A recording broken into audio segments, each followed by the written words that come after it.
Hello, wonderful people. It's been a while since we talked. Actually, it's been a while since I recorded, so that's why I feel like it's been a while since we talked.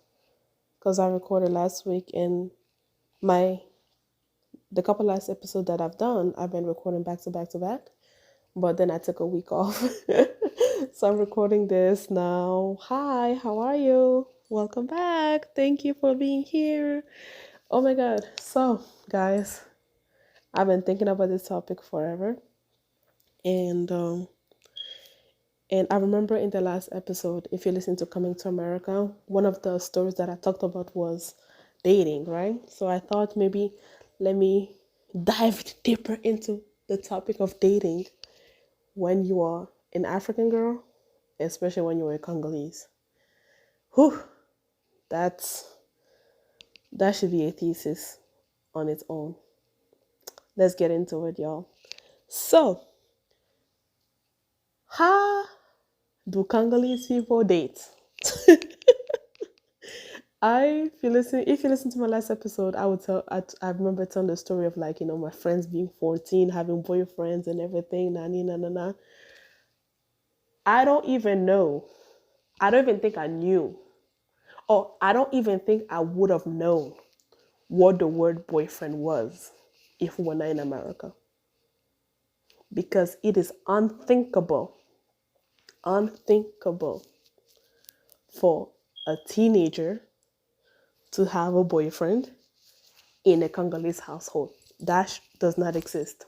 It does not.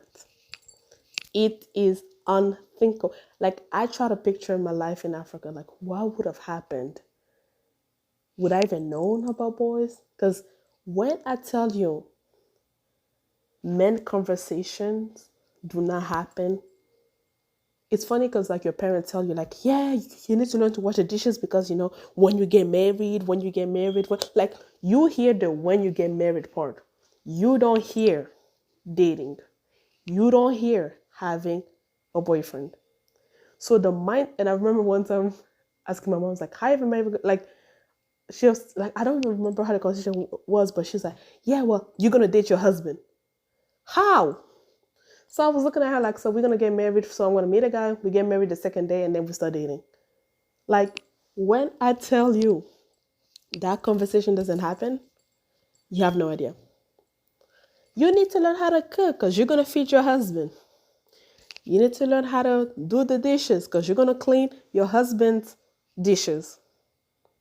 So, because there's never the conversation about dating, you don't even dare ask, Mom, can I have a boyfriend? No. Boys are evil. They're going to distract you. You need to go to school. You need to get good grades. You need to find a good job. Then you can find a good husband. How are you supposed to find a good husband? That's it. That's literally the linear trajectory that they give you. Go to school, get an education, be the best, get all A's, get a good job, then you find a good husband. But they don't tell you the journey to finding a good husband. They don't tell you having a boyfriend. And honestly, in our culture, you don't date for pleasure. You date with the purpose of getting a husband, period. So I remember being a teenager, and now that I look at it, I felt like I was always mature than people my age. So it is unthinkable for me to meet a boy at 14 and be like, can this boy be my boy? Can this boy be my husband? Because the way we are wired is to always think about having a husband, having a husband, having a husband. So it's kind of hard to look at a boy and think of him as a boyfriend. Because we are wired to be like, this man has to translate to your husband. I don't know if that makes sense. So I never really dated. I never went on dates. I never had a boyfriend. So when I went to college, I'm meeting these guys. They're coming up. They're like, hey, do you want to go get like coffee or something? You're there, you're sitting there and you're looking at him. He's like, And this is me at 18 thinking about this. Always thinking, can I bring this boy home to my mama? Can I present this man to my family as my husband? Can I? Is he a good fit? Is he gonna take care of me? So you're not even dating to be like, oh yeah, let me just see what I like, what I don't like. Like that was not even part of the conversation. I did it when I went to France because I wanted to experience that. When I went to France and I went on dates and stuff, I forced myself to not look at these men as, will I be able to bring them home to my mother? I forced myself because when I was in college, I'm like, okay. When I met a guy, I was like, what do you do? Like, oh, like I'm a communication major. What do you want to do with it? I don't know yet. Well, you are not husband material, but you know what I mean? So dating when you're African, and especially when you're an African woman or when you're a Congolese woman, it has to have a purpose because we're taught that way. Trying to combine or fight that with sort of like the laissez-faire of like dating, figuring out what you like, what you don't like, that, like quote unquote the Western mindset. It is such a emotional journey to kind of break that cycle, to kind of break those lessons, because when you're growing up, when you have an immigrant family, you have a family from a different culture, you are fighting every single day between two cultures, right? When I leave my house, I'm an American. Internally, I do carry some Congolese mindset within me, but when I interact with my peers, I'm an American. But then I get home and I go back to being African. So my dating advice, my African dating advice come from my African side, right?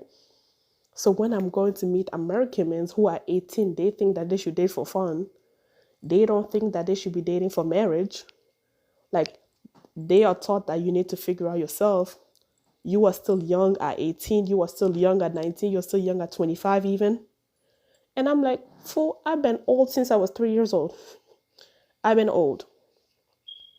I've been an adult since my mother started teaching me how to do the dishes at 3 or 4 years old.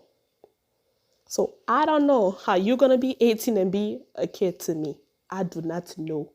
Oga, I don't know. I don't know. So when you have those lessons, it's hard to break into it. Like, I like to make jokes with my friend because one of my friend never had a boyfriend, and I'm calling my COVID experience my boyfriend, but honestly, he was a COVID experience. He was just like, hey, listen, we're together because of COVID type of person. But I like to, and I told him, I was like, listen, even now, I don't know how to date. I don't know how to meet. Like, now I'm, to be honest, because I'm trying to break my cycle by myself, I'm learning that. I'm trying to decipher. I'm trying to take what I like and what I don't like from both cultures. I'm doing a lot of deciphering, right? But sometimes when I go on dates, it's hard for me to just enjoy the date.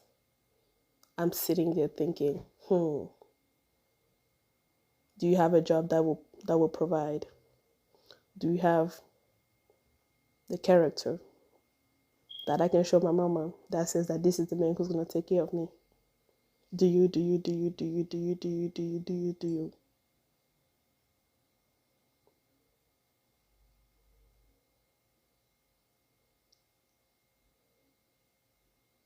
And it would have made sense if I was older, right? My American culture tells me at 25 years old, I'm young. I should figure it out. But my African household, I'm old. My ex about to die, Lord. And I know y'all feel that. Like, I have conserved my Chinese friends, and I've been to China. Like, they call women after they're 26 lao po, like the leftover woman.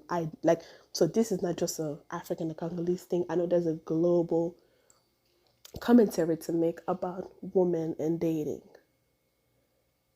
and you don't know which one is correct. But the correct thing, you'll know what's correct when it feels right to you. That's what I'm trying to figure it out. So this is going to be a part 1. I will come back with part 2 later. I have to go back to work, y'all. Talk to you soon. Bye. Thank you for listening. Please, please, please like, follow, share. We'll talk later. Bye, friends.